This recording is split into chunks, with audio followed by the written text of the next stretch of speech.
back to another chill chat conversation. I am so excited this morning. I am so excited to be given this word. Oh my goodness, this word was brought to me by God yesterday, actually the day before yesterday, but I really started preparing for it yesterday. And although I'm just not recording it today, God has already confirmed, because one thing, I do not post a video unless God confirms it. I don't even try to post a video unless God confirms it, and I don't plan to post a video until God confirms it. But I have been listening to one pastor in particular, and his name is Daniels. And if you have not heard of this man, if you have not listened to any of his messages, he is absolutely amazing. God speaks, and he speaks the truth. And not only that, he has a way of articulating the word to where you can really understand it and really understand what God is trying to say in his word. And so he is a dynamic preacher. But one of the things that which is kind of conversations that the Chill Chat was established upon, was mostly about relationships. It was about relationships. But when I start listening to Daniels and he talk about the importance of relational intelligence, it just changed things for me. And as far as like my way of thinking when it comes to relationships in general. And one thing that really sticks out to me, or that has really stuck out to me lately, is the importance of loyalty within a relationship. But I've come to find out that loyalty is way deeper than we actually think that it is when it comes to relationships. We always say, like, if you ask someone, what is the thing that you value the most in relationships? A lot of people say, I want loyalty, someone who's going to be loyal to me. And I've even said that at one point of time, not really having a full understanding of exactly all that loyalty entails. So today in this video, the word that God has given me is going to be about loyalty, but not in the way that you would think that it actually is, but going deeper into the meaning of loyalty. And like I said, if you go back to some of Daniels' videos, it gives insight that our relationships should be constructed by God. The people that we are entertaining, the people that we are allowing into our space, they should be God designed. They should be God sent. Because we are seeking loyalty, but we may be seeking loyalty in not the best relationships. And loyalty is not being demonstrated in our relationship as much as we value it, or in the way that we value it. And so this is the word. We're going to go ahead and get started because there's a lot to it, and I don't want to take too much time, but this is the word that God has prepared for today. We're going to be looking at the story of Abram, but I want to start off with breaking down a practical definition of the word loyalty, and then we're going to take it to the word to see exactly what God has to say about loyalty. Loyalty is constituted centrally by perseverance in association to which a person has become completely committed as a matter of his or her identity. So point number one is loyalty. You are loyal to what you are identifying yourself with, or the things that you are identifying yourself to becomes the things that you submit your loyalty to. Loyalty is tied to a promise and an expected outcome. We're going to see throughout these passages in Genesis how God established covenant with Abram. Through that covenant produced loyalty from Abram to God. Abram's loyalty cultivated everything else that flowed from his loyalty. Abram dedicated his loyalty to God and everything that entailed. Abram's loyalty followed the direction of God's promise and the expected outcome from that promise. Loyalty without trust does not exist. These are some of the main points that we're going to see starting off in Abram's story. So loyalty is tied to a promise or an expected outcome. I'm getting ready to read to you the promise that God promised Abram and how this covenant came about. So the call to Abram, this is Genesis chapter 12. The Lord has said to Abram, leave your native country, your relatives and your father's family, and go to the land I will show you. I will make you into a great nation. I will bless you and make you famous, and you will be a blessing to others. I will bless those who bless you and curse those who treat you with contempt. All the families on earth will be blessed through you. So Abraham departed as the Lord instructed. Abraham's loyalty is tied to the promise that God just made with him. I'm going to read some of the notes that is written down here, because that was Genesis 12, 1 through 4. And I'm getting ready to read the breakdown from Genesis 12, 1 through 3. It says, when God called him, Abram moved out in faith from Ur to Haran and finally to Canaan. God then established a covenant with Abram, telling him that he would find a great nation. Not only would this nation be blessed, God said, but the other nations of the world would also be blessed through Abraham's descendants. The people of Israel, the nation that will come from Abram, were to follow God and influence those who they came in contact with. But the greatest blessing of all is that through Abram's family tree, Jesus was born to save humanity. Through Christ, people can have a personal relationship with God and be blessed beyond measure. God promised to bless Abram and make him famous, but God had one condition. Abraham had to do what God wanted him to do. This meant leaving his home, his friends, and traveling to a new land where God promised to build a great nation from Abram's family. Abram obeyed, walking away from his home for God's promise of even greater blessings in the future. God may be trying to lead you to a place of greater service and usefulness for him. Do not let the comfort and security of your present position make you miss out on greater opportunity God has for you. Once again, loyalty is tied to a promise or an expected end. This is going to be spiritually, but also naturally. So you can take this spiritually between you and God, and then you can also take this naturally within your relationships. Abram's loyalty is tied to the established covenant that God made with him. That is point number one. But within that loyalty, there are sacrifices that's going to be made to fulfill the promise. And then it even speaks on what will the promise produce. And this is another breakdown. God planned to develop a nation of people he would call his own. He called Abram from the pagan, self-centered city of Ur to a fertile region called Canaan, where a God-centered moral nation could be established. Though small in dimension, the land of Canaan was the focal point for most of his history of Israel, as well as for the rise of Christianity.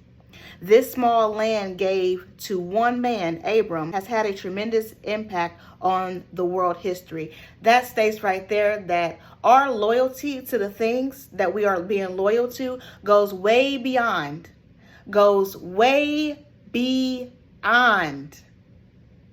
just ourselves. So I found this article here, and this article stood out to me like a sore thumb. It was just so impactful when I read it, and it's right in line with what we're going to be talking about.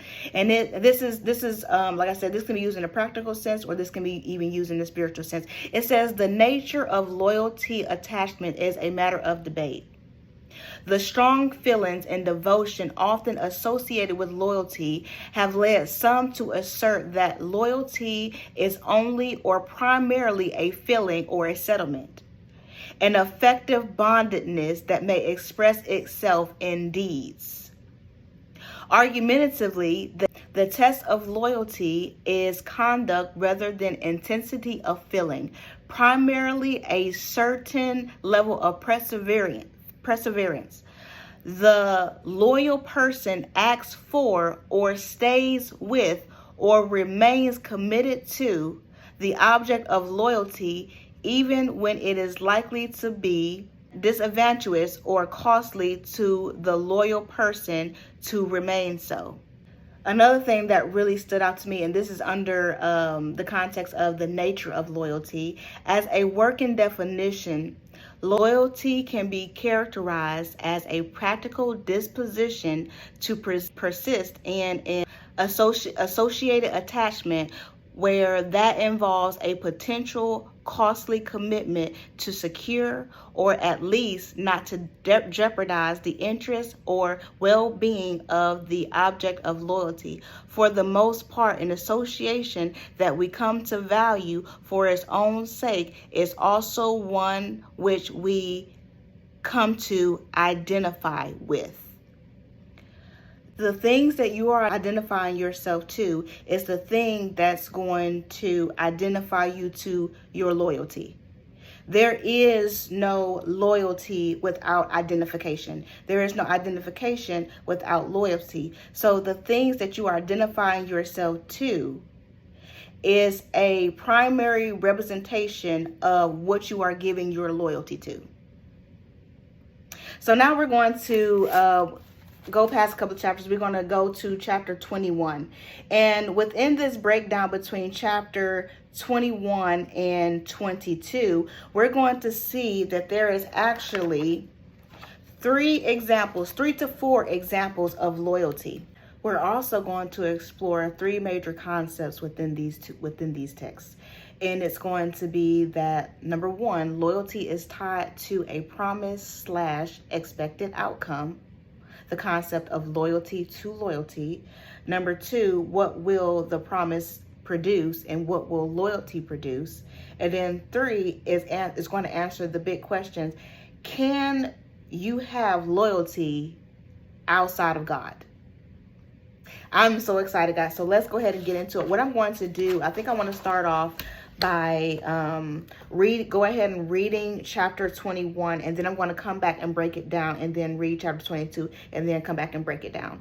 And so this is the birth of Isaac. So Abraham and Sarai, they have been made the promise, and their names have been changed at this point to Abraham and Sarah, because now the Lord has produced this promise, and now they have their firstborn son, which is Isaac. And the miraculous thing about it is that Isaac was born to them in such old age. So chapter 21, the Lord kept his word and did for Sarah exactly what he had promised. She became pregnant and she gave birth to a son for Abraham in his old age. This happened at just the time God said that it would. And Abraham named their son Isaac. 8 days after Isaac was born, Abraham circumcised him as God had commanded. Abraham was 100 years old when Isaac was born. And Sarah declared, God has brought me laughter. All who hear about this will laugh with me. Who would have said to Abraham that Sarah would nurse a baby? Yet I have given Abraham a son in his old age. When Isaac grew up and was about to be weaned, Abraham prepared a huge feast to celebrate the occasion. But Sarah saw Ishmael, the son of Abraham, and her Egyptian servant Hagar, making fun of her son Isaac. So she turned to Abraham and demanded, get rid of that slave woman and her son. He is not going to share the inheritance with my son, Isaac. I won't have it. This upset Abraham very much because Ishmael was his son. But God told Abraham, Do not be upset over the boy and your servant. Do whatever Sarah tells you. For Isaac is the son through whom your descendants will be counted. But I will also make a nation of descendants of Hagar's son, because he is your son too. So Abraham got up early the next morning, prepared food and containers of water, and strapped them on Hagar's shoulder. Then he sent her away with their son, and she wandered aimlessly into the wilderness of Beersheba. When the water was gone, she put the boy in the shade of a bush. Then she went and sat down by herself about 100 yards away. I don't want to watch my boy die, she said, and she burst into tears. But God heard the boy crying, and the angel of God called to Hagar from heaven, Hagar, what's wrong? Do not be afraid.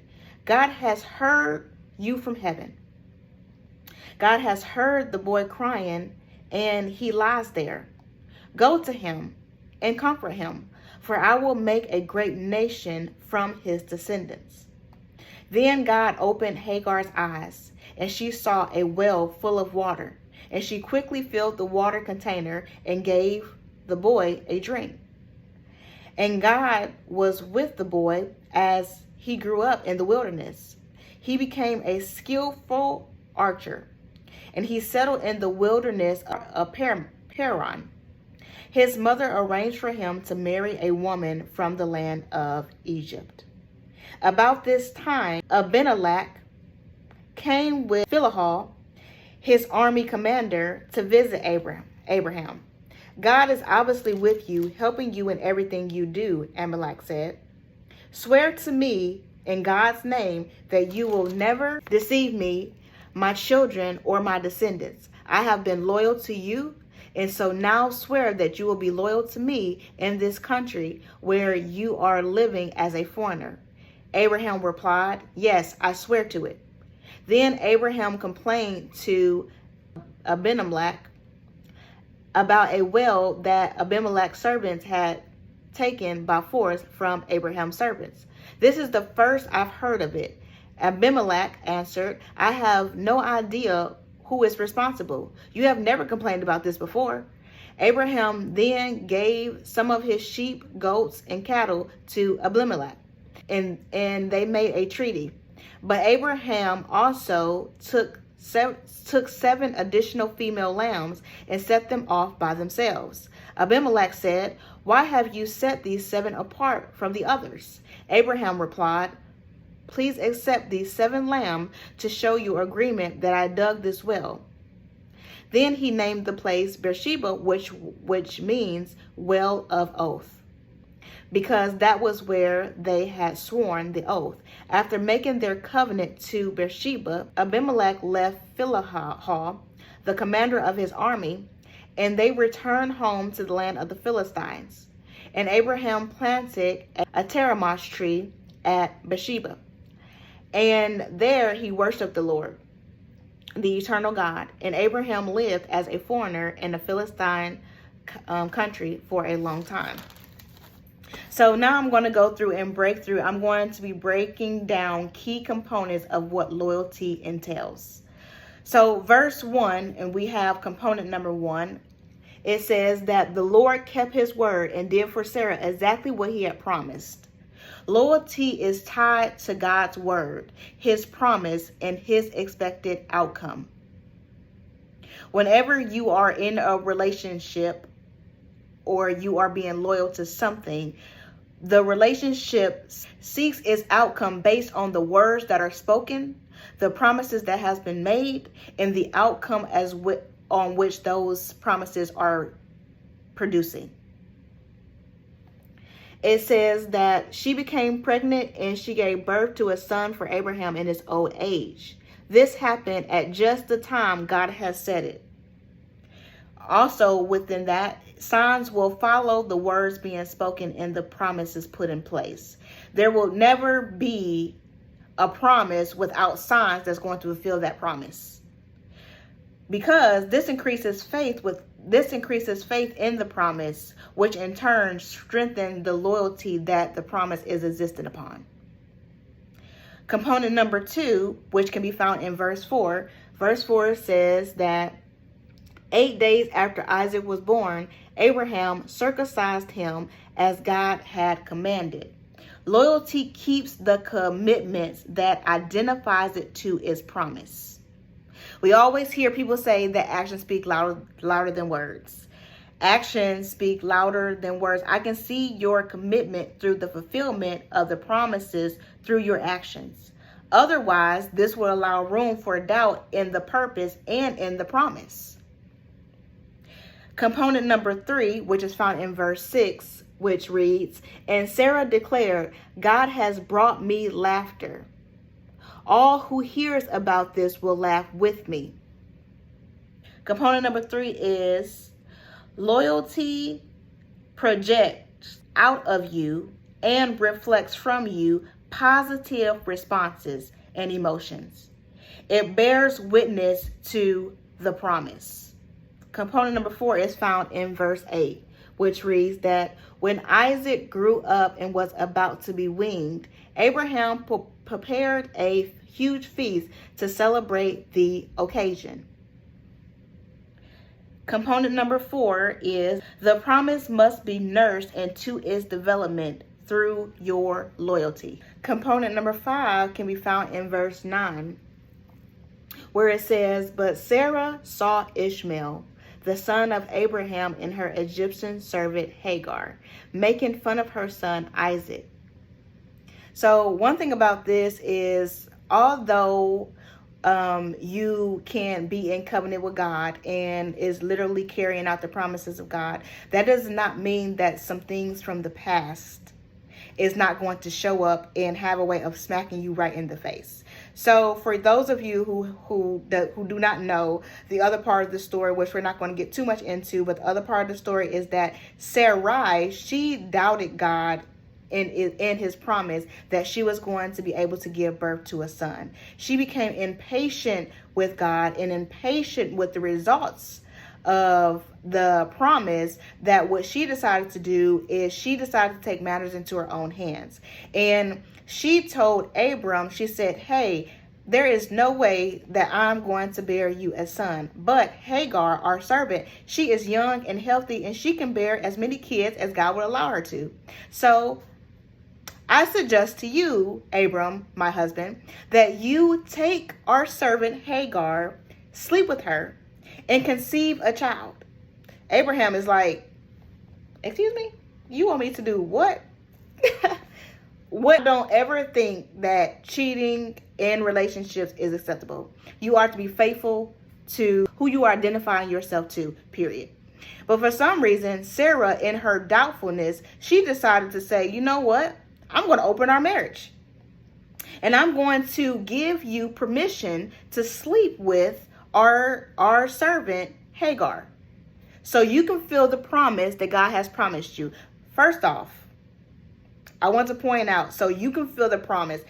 If God sets in place a promise, and if we are loyal to that promise, the very promise that he has set, you don't have to worry about putting yourself in it, because God already has it constructed. We just have to be loyal and follow after it. God always has a way of showing up and affirming himself. If you do not see God through your loyalty, then the promise that you're submitting your loyalty to is not from him. You better make sure you are checking that you are following the actual promises of God, because you're going to find yourself slipping up and becoming loyal to something that wasn't of God's provision, that wasn't in God's plan. God will give you revelation and strength when at times you're questioning your loyalty. When it's decision-making time, do I stay? Do I go? Do I do this? Do I do that? Do I put this in order? Do I try to construct my own plans? God, you're taking too long. God, I run out of patience. Let me help you out. You better make sure that it is God that is the one that's affirming you in those moments. Because if God is not the one driving your decisions, that means that you are. And if you are the one driving your decisions, you're going to be driving yourself right into a destructive situation. I took notes on all this, so that's why I'm looking over here. But it says to be mindful of the holes of opportunity we leave for the enemy to come in and start doing his own thing. He will have you building up strongholds within your relationships.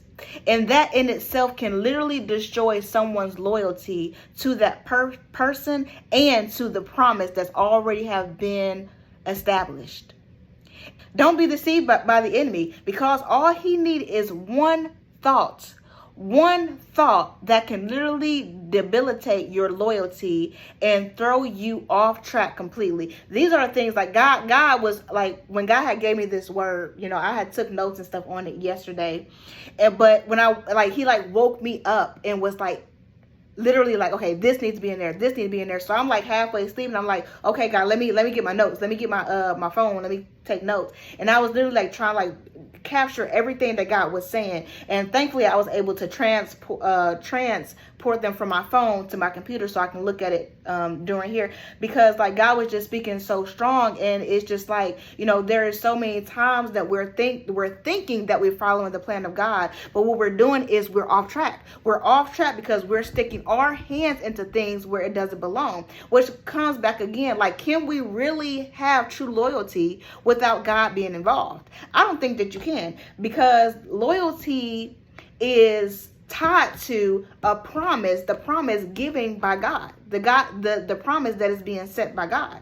And what the enemy does, his famous thing to do, is steal, kill, and destroy. What he wants to do is he wants to steal the promise that God has instilled into you. He wants to make you doubt God's timing. And when he causes you to doubt God's timing, what he's doing is, he knows exactly what he's doing. He is putting you on another path to shift your focus, so the promise will never be fulfilled. Or, because God always has a way of coming back and affirming himself, what he's doing is he's trying to throw you off track so you can waste time. And within your wasting of time, what you're doing is you're building up strongholds against your promise and against your relationships. And that's exactly what Sarah did in her eagerness to fulfill the promise that God said that he was going to fulfill. He never told Sarai to fulfill the promise. He never told Abraham to fulfill the promise. He said, I am going to fulfill the promise. So therefore, all you have to do is be loyal to me. Be loyal to the promise that I set before you. You ain't got to do nothing else but just be loyal to me. But Sarah, in her ignorance at the time, she decided that I got a better plan. I got a plan that's going to just go ahead and shoot this plan, God's promise, into existence. And then the outcome of all that is Ishmael. And although God's going to bless Ishmael, Ishmael becomes an issue. Ishmael becomes an issue within their relationship, because now there's a buildup of anger. There's a buildup of resentment. There's a buildup of opportunity. The door has been open for the enemy to come in and do whatever he wanted to do. So that brings us to component number 5, is the promise does not come without distractions / memories of what was present before the revelation of the promise and its outcome. Distractions can also be a test.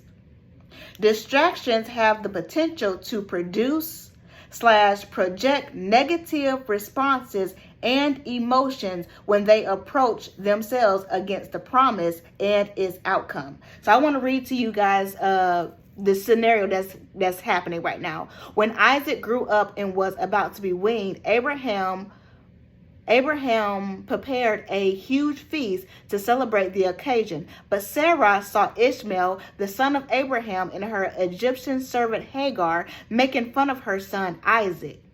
So she turned to Abraham and demanded, "Get rid of that slave woman and her son. He is not going to share the inheritance with my son Isaac. I won't have it." She called the girl out by name. Now she's going to call the thing out by name, which is actually could be a good point. Whenever you're standing up against something that you see the enemy is doing, that's trying to come against your relationship, trying to come against the promise that you have decided to be loyal to, call that thing out by name. Call it by what it is. Call the enemy what it is. And when you call him out, guess what he's going to do? He's going to flee from you. That's exactly what he's going to do. He's going to flee from you. And it's also to a good place I have marked down here to remember temptations. Remember exactly what the enemy is working with. The enemy is I give him credit. I give him credit. He is smart. He's pretty smart. He's smart because he's taken the time. He has taken the time to study. And he knows if he can get us in these 3 areas, he's going to throw us off track. So I am going to be reading from 1 John 2:16. It says, "For all that is in the world, the lust of the flesh, the lust of the eye, and the pride of life is not of the Father, but it is of the world." When you start seeing these trips and these schemes from the enemy starting to play a role in your relationship, or even that the Leviathan spirit, that spirit that comes to bring about confusion, when you're starting to see these things in your relationships, all the enemy is doing is trying to distract you from the promise that you have already pledged your loyalty to. You cannot have loyalty outside of God, though, because God is going to be the one that gives you the strength to be able to obtain your loyalty to your promise. It doesn't exist without God. You're trying to be loyal to something, but you don't have the authority within you to actually be loyal, because we in flesh are very weak. We're very weak and we're very vulnerable. Just like Sarah, I got something that can hurry up, go ahead and rush this promise along. We're very weak and we're very limited in our understanding. So if we are limited in our understanding, but loyalty is so powerful, how can we do that without God? There is no possible way within your natural limited ability that you're able to carry out the value and the power that loyalty brings to your promise. It's impossible. But God does give us a way to respond, and that's all up in James 1. So I'm going to put that in my suggested reading material. James 1. I'm going to read one verse from it, but the whole James 1, the whole thing is very dynamic in what it says. But verse 13 says, "Let no man say when he is tempted, I am tempted of God. For God cannot be tempted with evil, neither tempted by any man. But every man is tempted when he is drawn away of his own lust and enticed. Then when lust has conceived, it bringeth forth sin, and sin, when it is finished, bringeth forth death." God, I would study that. I would study that because, like I said, God is making provisions for us to be able to have knowledge of how to resist the enemy, how to understand exactly what the enemy is doing. But if we're not spiritually minded, remember we said before that if you can't understand the things of the natural, you can't understand the things of the spirit unless the spirit has been deposited into you.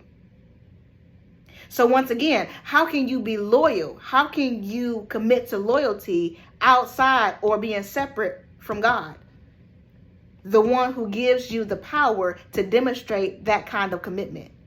We within ourselves, we can't be loyal. We just read. We literally just read what flesh does. The power that flesh can have over us if we let it. We are very limited. We need something beyond ourselves to be able to be loyal to that capacity. We talk about God's infinite wisdom. Do you not know that when you have God's spirit within you, you take on the mind of Christ? Because your mind is elevated to the thing of Christ. Remember, when the Spirit of God is deposited in you, you are now able to see the things of the Spirit, not just of the natural. If you can identify any revelation, it's because you are spiritually blind. The enemy has room to deceive you, to trick you into pledging your loyalty to destruction. We just talked about this in the video about how don't surrender your peace. If you are not loyal to the things of God, you are not loyal to God. You then become an enemy to God. And I'm pretty sure we can all say literally in unison who the biggest enemy against God is. That is Satan himself. You better be careful. We have to be careful what we identify ourselves to. Because whatever you identify yourself to, that is the thing that you are submitting your loyalty to. So if you submit your loyalty to God, you will experience the things of God. If you submit your loyalty to the enemy, you're going to be coming against God, the very nature of the enemy. Because you identify yourself with the things that you submit your loyalty to. Whatever you put your mind on, your actions follow. Whatever is in the heart comes out through the mouth. So whatever you're submitting yourself to, whatever you're becoming loyal to, it drives the very being of your body. It drives your behavior. It drives your outcome. Once again, how can we be loyal? How can we demonstrate the complexity of loyalty without the Word of God? The Word of God is our instruction. The instruction manual teaches us how to be loyal to the promise. There is no loyalty being separated from God. That tells me that if you really want to demonstrate loyalty within your relationships need to be anchored in Christ himself. Your relationships need to be anchored in the Word, because the Word is what holds the promise. We identify our loyalty to the promise. We have to be connected. It has to all be connected. Let's go on further. So component number 6 is found in verses 11 through 13. This upset Abram very much because Ishmael was his son. But God told Abraham, do not be upset over the boy and your servant. Do whatever Sarah tells you, for Isaac is the son through whom your descendants will be counted. But I will also make a nation of the descendants of Hagar's son, because he is your son also. Component number 6 is do not let emotions rob you from your loyalty to your promise. Always ask God for direction when making decisions that could affect the expected outcome of your purpose. Sometimes this is going to require sacrifices. Sacrifices for the sake of your promise.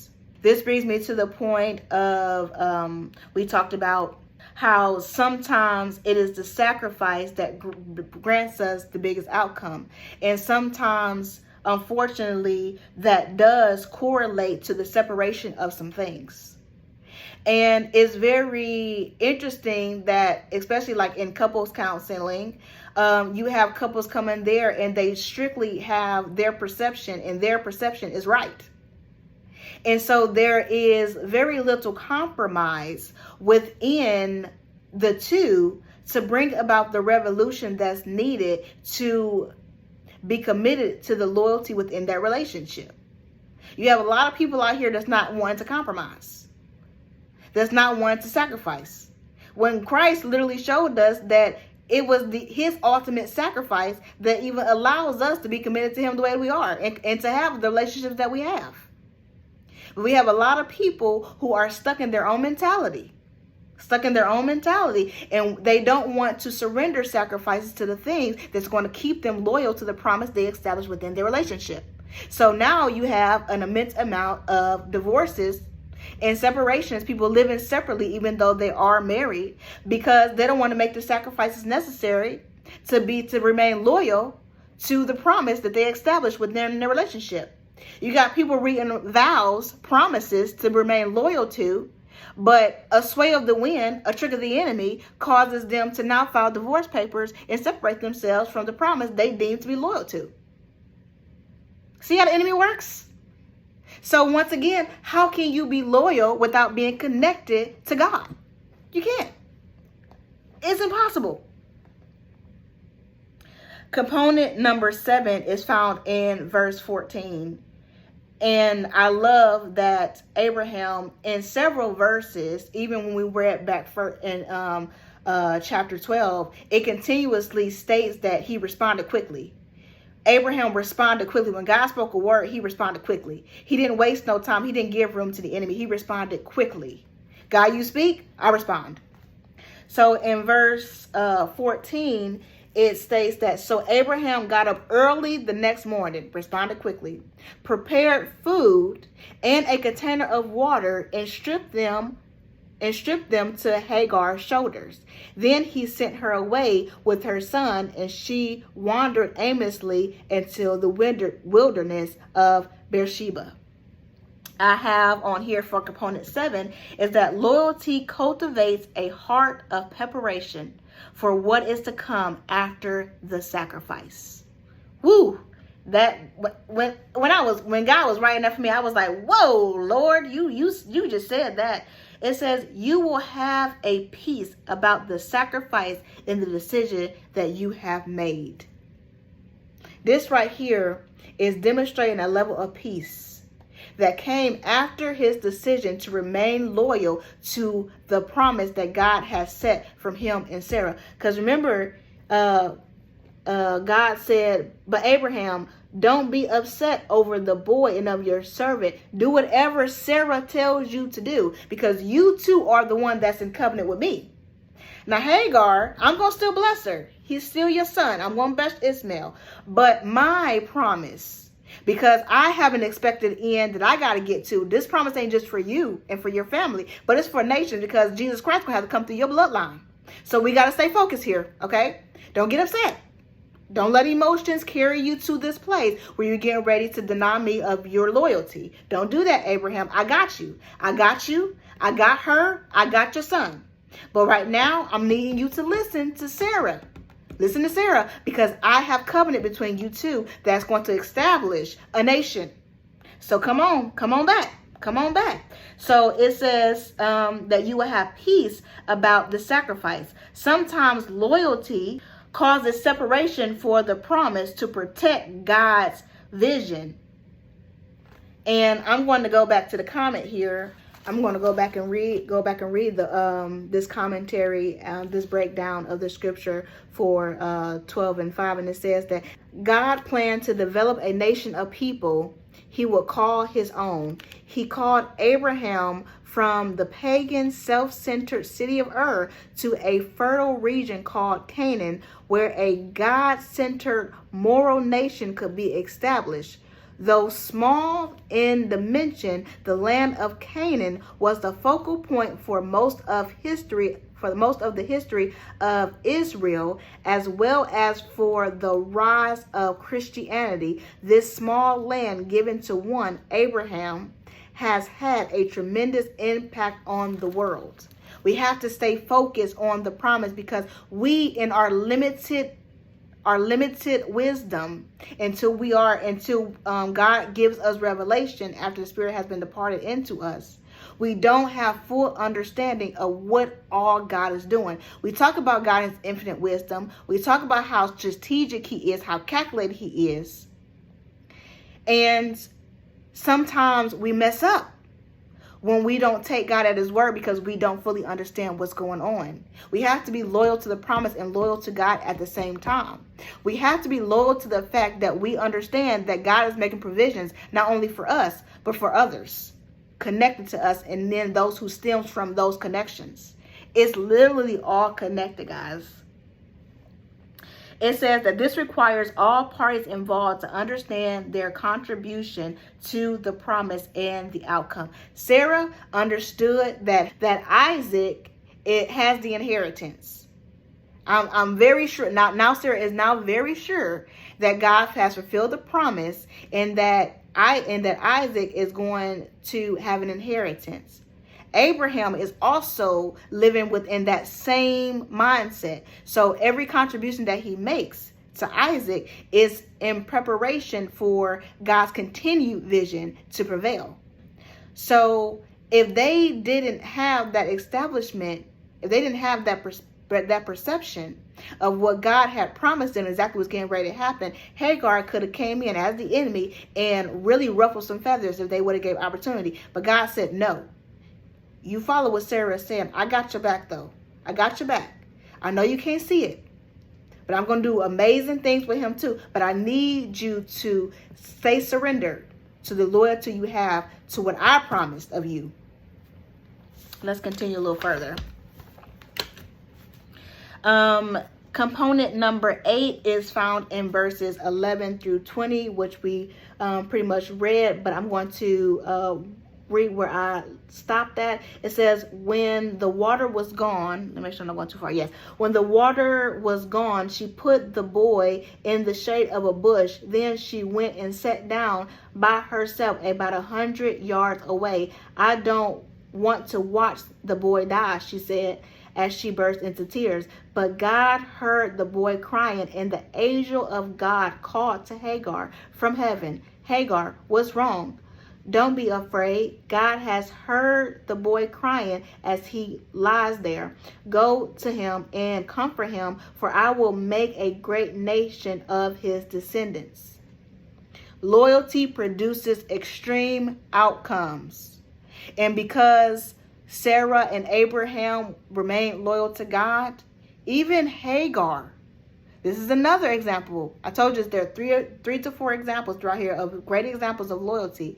Even Hagar remained loyal.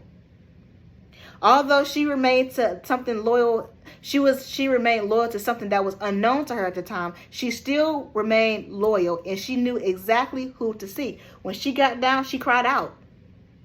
And then it says that God opened her eyes.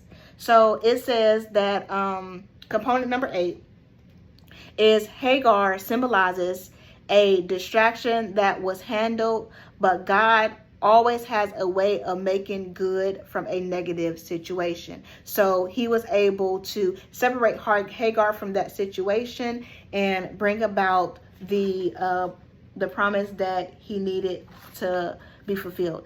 It says that because both Abraham and Hagar remained loyal to the promise, God made her a promise also. So God provided provision and vision to her and Ishmael. So component 8 is God not only provides provision, but he also provides vision for those who are attached to you because you hold the promise. You can't tell me, you cannot tell me that you can remain loyal. You can fulfill the complexity of loyalty separated from God.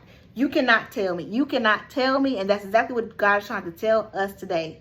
Stop trying to do it by yourself. You can't do it. You can't do it. Another component within that same reading is that God provides when loyalty is being demonstrated.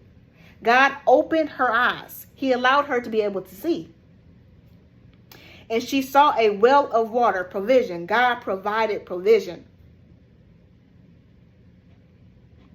She quickly filled the water container and gave the boy a drink. She was able to now nourish him. She was now able to begin the process of nourishing his promise, just like Sarah did. Just like Sarah did. It said when Isaac grew up and was about to be weaned, that means that she was nourishing him. She had to nourish him. She had to feed him into his promise. So then it says component number 9 is found in verse 20 through 21. And it says, and God was with the boy as he grew up in the wilderness. He became a skillful archer, and he settled in the wilderness of Paran. His mother arranged for him to marry a woman from the land of Egypt. It says that for component 9 is that loyalty comes with a season of wilderness. But the wilderness will be designed to cultivate skill and growth for the promise and its outcome. And I'm just going to start going a little bit faster because I'm way into my time here.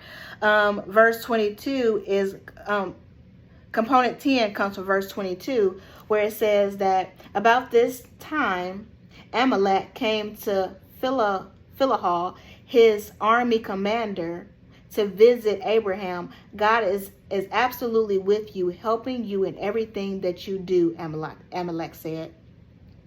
Component number 10 is loyalty grants us God's protection and his help. If loyalty to God grants us protection and help, that means that outside of God, you have no protection and you have no help. So once again, how can you demonstrate the complexity of loyalty without God? You can't. You can't. Component number 11 is found in verse 23, and it says, swear to me in God's name that you will never deceive me, my children, or any of my descendants. I have been loyal to you, so now swear that you will be loyal to me and this country where you live as a foreigner. The concept of loyalty to loyalty. There is no such thing as one partner within the relationship being loyal and the other one is not. Remember, we just talked about how Sarah and Abraham had to be on the same accord with Isaac and his promise for them to be able to stand against the wiles of the enemy that tried to come against his promise. So if you're not on board within your relationship, if one is being loyal and the other one is not being loyal, you now have a stronghold against you that the devil can come in and use any way he can to destroy you, and it will be the demise of your family. Once again, it will end in a separation, and it will end in a divorce, or it can even end in death, because sin, the ultimate outcome of sin, is death, and the death of the promise, the death of the loyalty attached to the promise. Okay, component number 12 is found in verse 30, and it says 30. Abraham replied, please accept these 7 lambs to show you agreement that I dug this well. Then he named the place Beersheba, which means well of oath, because that was where he had sworn the oath. So I put here that loyalty, component number 12, is that loyalty should not just be spoken of, but established with a plan to fulfill its goal. This brings in the component of vision. It's going to be very hard for you to remain in a committed relationship without the establishment of vision. Within the establishment of vision, you're going to have to be able to set some kind of goals and then boundaries that's going to keep those goals in place. Which brings me to the point, and I say this, and I'm going to say it quickly and then move on. Open relationships, negative. Within a covenant, there are boundaries. There are boundaries that is set between the individuals within that covenant that should not be trespassed against. When you start bringing any and everybody into your relationship, this is even communication. What you are doing is you are allowing the enemy to take camp in your home. You're allowing the enemy to set up demises against you that you don't even know that he's setting, because what you're doing is you're allowing the interjection of other people's opinions that may be conflicting with or completely against your promise that you all have established loyalty to. It is very, very critical that you remain one with your spouse. Why? Because sexual intimacy, it allows for you and your partner to become one. Unless you're going to becoming one with multiple people and bringing multiple people within your relationship, your relationship is getting ready to fail. And like I said, that could be whether it be an activity or within communication. We just was talking about in videos previously before. We were just stating how there's boundary. You have to be able to establish boundaries within your relationship to keep your relationship safe. There are certain things that should not be spoken of in your relationship, and this is going to be demonstrated with in the next chapter, chapter 22, where when Abraham is taking Isaac up to be sacrificed, he tells the keepers, he tells those who are traveling to stay behind. You stay behind. This is me, Isaac, and God right now. And so that is very important. That is very important to have that establishment. Proverbs 29:18 will also bring a little bit more enlightenment to just bringing in scripture reference. It says, where there is no vision, the people will perish. But he that keepeth the law, happy is he. Without vision, your relationship will flounder. It will be just like the Titanic. I love that movie. I cannot believe I just used it as a reference. But it will be just like the Titanic, and it will sink. It will sink and you will die. The relationship will sink. It will go underboard. And your relationship and its promise will be no more. It will not be able to stand. But he who keeps the laws within the bounds of the relationship that was said shall rejoice and be happy. And also 21 and 31, it says that, this is just a breakdown of the passage. It says that Beersheba, the southernmost city of Israel, laid on the edge of the vast wilderness that stretched as far as Egypt to the southwest Mount of Sinai to the south. If anybody doesn't know about Sinai, Sinai is a place of revelation. Mount Sinai is where Moses went to go get instruction for the Ten Commandments. So you mean to tell me that Beersheba, the place of the oath, is alongside the wilderness that's going to promote growth and maturity and skill? They're right alongside the place of revelation? Is that what you're telling me? That he was sent to a place of development along the side of a place of revelation? God, you be, oh my God, God is blowing my mind. He blowing my mind even as I read it again. The area described as being from Dan in the north to Beersheba in the south was often used to describe the traditional boundaries of the promised land. When the children of Israel, they were able to escape from Egypt, slavery, where was Moses directing them to? To the promised land. And why did some of them fail to get there? Because they refused to keep the boundaries that God laid out for them on their way. That 11-day journey turned into 40 years because they continued to go outside of the bounds which God has set for them. Jesus. Okay. One more thing that I want to say.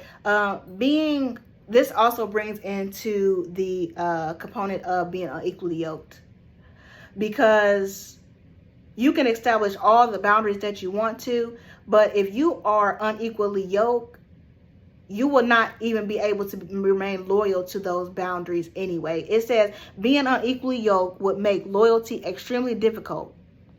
God is the foundation of your loyalty. Loyalty follows God's instruction because it is his plan. So if you are unevenly yoked with even a non-believer or someone who doesn't even share the same values or morals as you, what you're going to do is you're going to find yourself continually struggling just to establish the boundary. Because there is going to be interjection whenever a boundary is established. There's going to be things that will constantly come against it, simply because you're not operating in the same mindset. So why would you put yourself in position to be linked with someone who is not going to grant you the same promise that God has applied to your life? So that means that if you don't know your purpose for life, and if you go ahead and join yourself to someone who may or may not know their purpose, and y'all don't know if y'all purpose is aligned, you're going to be in the scenario where Hagar going to be able to come in.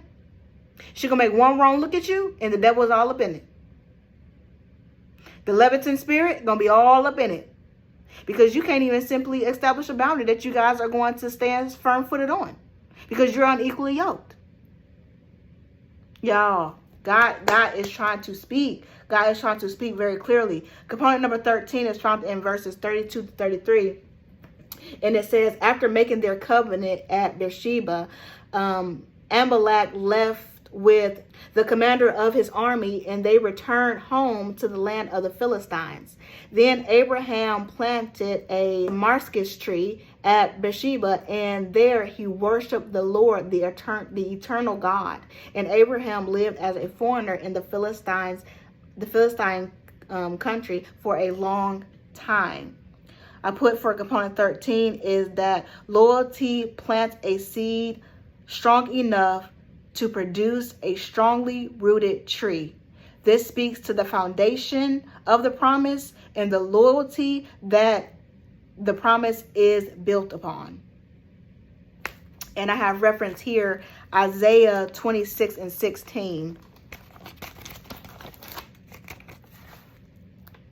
Which says, the coming destruction can never touch us, for we have built a strong refuge made of lies and deception.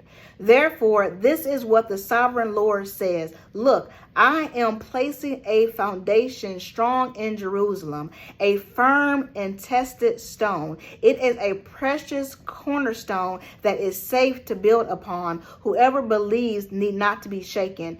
When we hear that reference to the cornerstone, Jesus Christ is the cornerstone in which our faith is built upon. So let's go ahead and go over to First Corinthians 3 and 11.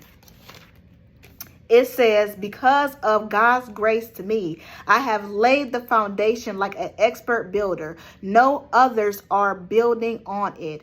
But whosoever is building on this foundation must be very careful. For no one can lay any foundation other than the one who already have, Jesus Christ, guys. Bringing it back full circle. We asked the question, how can we even demonstrate the complexity of loyalty without God? We can't, because our cornerstone, the very foundation of which our loyalty should be bound to, is Jesus Christ. If you don't have Jesus Christ, what were we just talking about, guys? We just talked about in the videos previous this week that unless you are born again of the water and the Spirit, you cannot identify with Christ.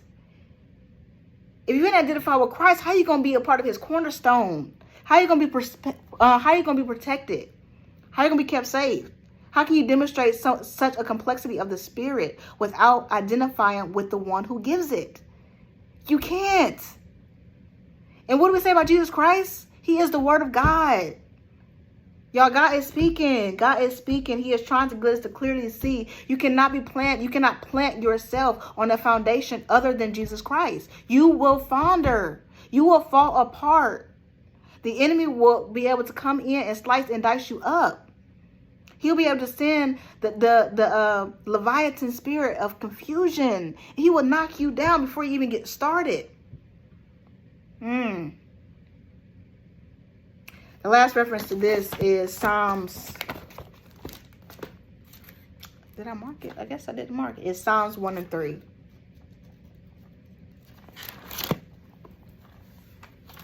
Psalms 1 and 3 says that they are like trees planted along the river banks, bearing fruit each season. Their leaves never wither, and they prosper in all that they do. If we want to prosper in all that we do, we need to make sure that we are loyal to the promises of God. The promises of God that comes directly from his word, y'all. Directly from his word. It is impossible for us to truly be loyal without God, without Jesus. It's impossible. He holds the key to our loyalty. And component 14 is found in verse 33, which I've already read. And so component 14 is loyalty should produce worship unto God.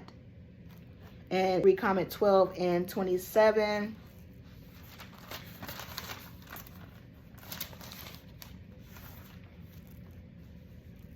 (12 and 7). Altars were used in many religions, But for God's people, altars was more than places of sacrifice. For them, altars symbolized communion with God and commemorable and notable encounters with him, built of rough stones on earth. Built of rough stones and earth, altars often remain in places for years as continual reminders of God's protection and promises. Abraham regularly built altars to God for two reasons. One, for prayer and worship, and two, as a reminder of God's promise to bless him. Abraham couldn't survive spiritually without regularly renewing his love for loyalty to God. Building altars helped Abraham remember that God was the center of his life, the chief cornerstone, y'all. Regular worship helps us remember what God desires and motivates us to obey him. I don't even feel like I can go no further. Wow. We didn't even get to chapter 22 where Abraham is now having to sacrifice Isaac. So I will create another video and I will go through that. And then God was leading me to, I did not know I wasn't going to get to both ones, but a part 2 of it that God has directed me to do, which he's already been giving me the word of the notes for, is dysfunctional loyalty. And y'all, that one's gonna shock the socks off of your feet. I tell you, it's going to shock the socks off of your feet when you think about dysfunctional loyalty. You mean to tell me I can be loyal to something that's dysfunctional? Yes. And that's already kind of been established within the foundation of this word. Y'all, God is speaking. He is speaking so strong. And I can't even say my ending like I really wanted to because I didn't get to the next part. But God, when he woke me up this morning with these notes that I continue to look over at my computer for, he gave me this prayer. And I'm going to pray. I'm going to pray for us. And I'm going to probably end up doing the same prayer in the next video. But this is the ending prayer.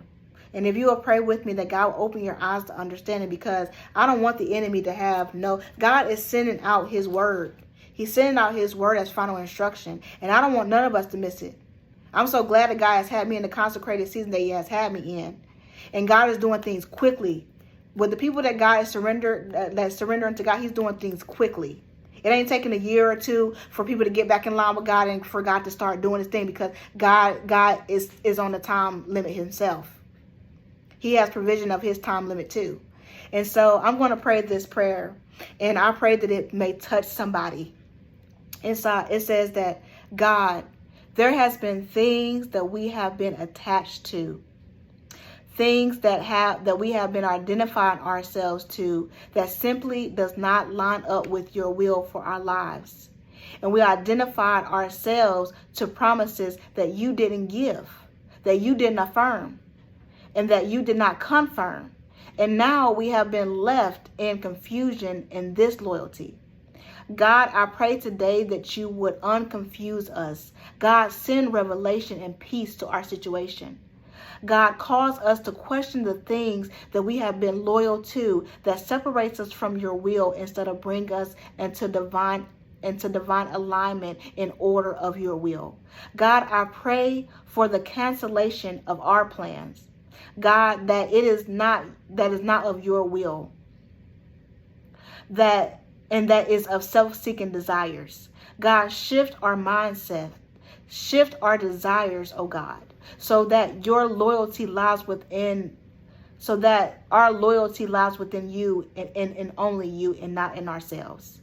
To God be the glory, and only God be glorified. In the name of Jesus. Amen. Once again, I pray that this word was a blessing to you. Once again, I want to make reference that I have been doing things a little differently, and I failed to put these in my other videos, but I made an announcement in the video that I posted yesterday, that make sure you're checking out the description box. I have placed suggested reading materials that God had given me, that I probably wasn't able to put in the video or didn't have time to put in the video. I have put that in the description box, and I've also been placing songs, suggested songs that is in alignment directly with the word that is being sent. And I encourage you, the songs that's going to be in this one, y'all, is so good. So good. If you take this prayer to God, listen to those songs as you're taking this prayer to God, and allow God to really speak to you. God is sending revelation. He needs us to get it quickly. He needs us to be surrendered. He needs us to humbly surrender to him. And until next time, you guys, once again, may all the glory be to God, and only God be glorified. Have a good day, guys.